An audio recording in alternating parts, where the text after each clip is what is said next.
Students, आज हम biology के कुछ इम्पॉर्टेंट एमसीक्यूज़ की चर्चा करेंगे जो जूनियर सुपर टेट के लिए हेल्पफुल हो सकते हैं। स्पंजों के लिए कौन सी बात सही है? स्पंज होते हैं, इनके लिए कौन सी बात सही है? तो इनके लिए जो बात सही है वो है अनेक मुख एक निकास द्वार।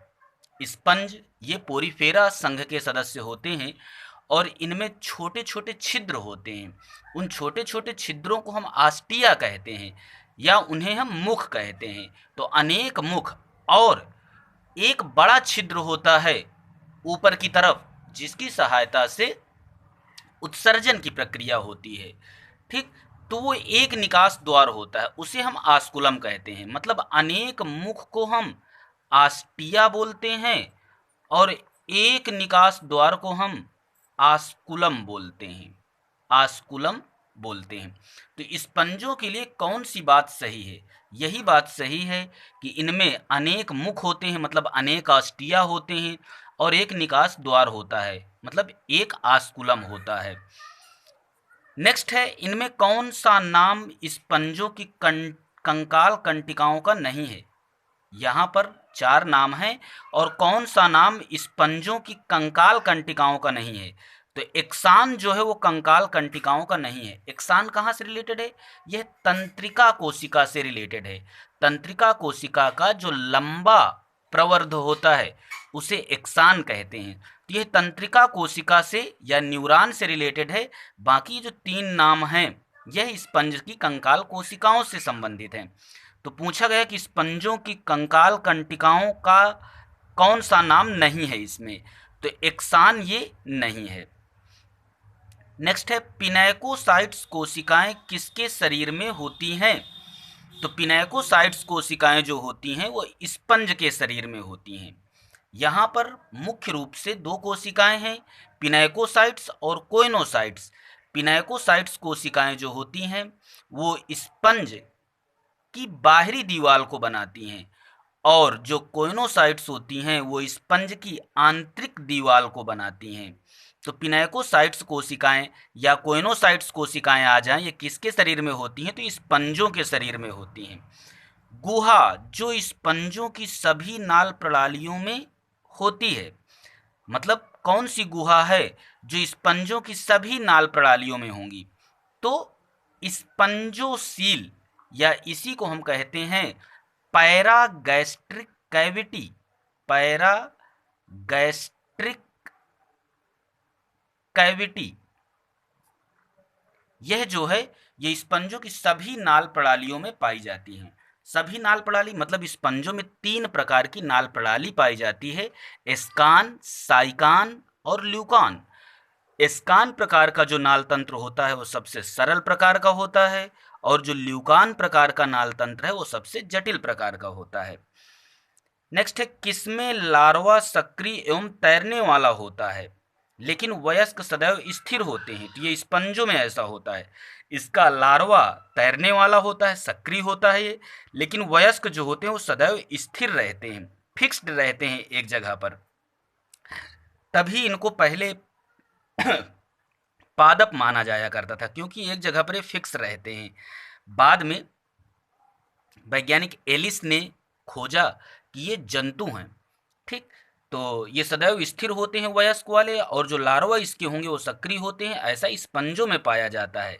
और स्पंज किस संघ के हैं? पोरीफेरा संघ के हैं। नेक्स्ट है, स्पंजों में कसाब युक्त कोशिकाएं कौन सी होती हैं? तो स्पंजों में कसाब युक्त कोशिकाएं कोइनोसाइट्स होती हैं। कसाब युक्त कोशिकाओं का मतलब जिनमें फ्लैजेला पाया जाए या कसाभिका पाया जाए, तो वो कसाब युक्त कोशिकाएं होती हैं। ऐसी कोशिकाएं कोइनोसाइट्स हैं स्पंजों में। और ये स्पंजों की जो भीतरी दीवार होती है उसको बनाती हैं।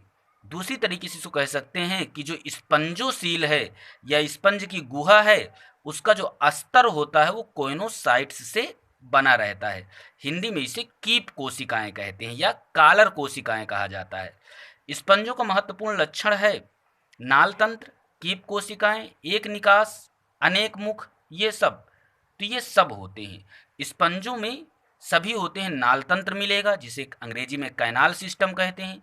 कीप कोशिकाएं जिन्हें कोइनोसाइट्स कहते हैं।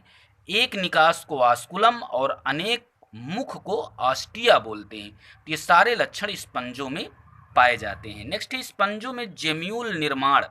स्पंजों में जेम्यूल निर्माण का प्रयोजन होता है, मतलब इसका क्या एम होता है जेम्यूल निर्माण का। लैंगिक जनन अलैंगिक जनन दोनों कोई नहीं तो अलैंगिक जनन। जेम्यूल जो होता है वह अलैंगिक जनन का प्रयोजन है, मतलब जेम्यूल निर्माण ये बताता है कि अलैंगिक जनन होना है। नेक्स्ट है सरलतम प्रकार का नालतंत्र कौन सा है। तो 3 प्रकार का नालतंत्र होता है, स्कान, साइकान, ल्यूकान। इनमें से जो सबसे सरल प्रकार का नालतंत्र होता है वो स्कान प्रकार का होता है और सबसे सरल स्पंज ल्यूकोसोलिनिया में पाया जाता है। नेक्स्ट है इम्पॉर्टेंट क्वेश्चन है, ल्यूकोसोलिनिया में जल धारा का पथ होता है, मतलब ल्यूकोसोलिनिया में जल की धारा कैसी होती है। तो देखिए जैसे ये ल्यूकोसोलिनिया है, ये ल्यूकोसोलिनिया है, इसमें ये आस्कुलम है, ये छोटे छोटे जो छिद्र हैं इन्हें ऑस्टिया कहते हैं, और ये जो गुहा है बीच की इसे स्पंजोसील कहते हैं, स्पंजोसील बोलते हैं इसको। ठीक, तो अब इसमें पूछ रहा है जल की धारा का पथ क्या है। तो देखिए ये जल की धारा का पथ है, ये जो छिद्र हैं यहाँ से पानी जाएगा। तो सबसे पहले क्या मिल रहा है, ऑस्टिया मिल रहे हैं, ये ऑस्टिया हैं जो छिद्र हैं। इसके बाद क्या मिल रहा है, फिर ये गुहा मिलेगी जिसे स्पंजोसील कहेंगे, और फिर पानी ऊपर की तरफ यहाँ आस्कुलम से निकल जाता है। तो ये स्कान प्रकार के नालतंत्र का पथ है, या ल्यूकोसोलिनिया जो है उसमें स्कान प्रकार का नालतंत्र पाया जाता है। तो उसमें जल के धारा का पथ ये है कि ऑस्टिया फिर अंदर जाएगा स्पंजोसील में और फिर वहाँ से आस्कुलम में। तो ढूंढिए विकल्प को। तो यहाँ पर ये विकल्प है सी नंबर, ऑस्टियम और फिर स्पंजोसील में फिर आस्कुलम में।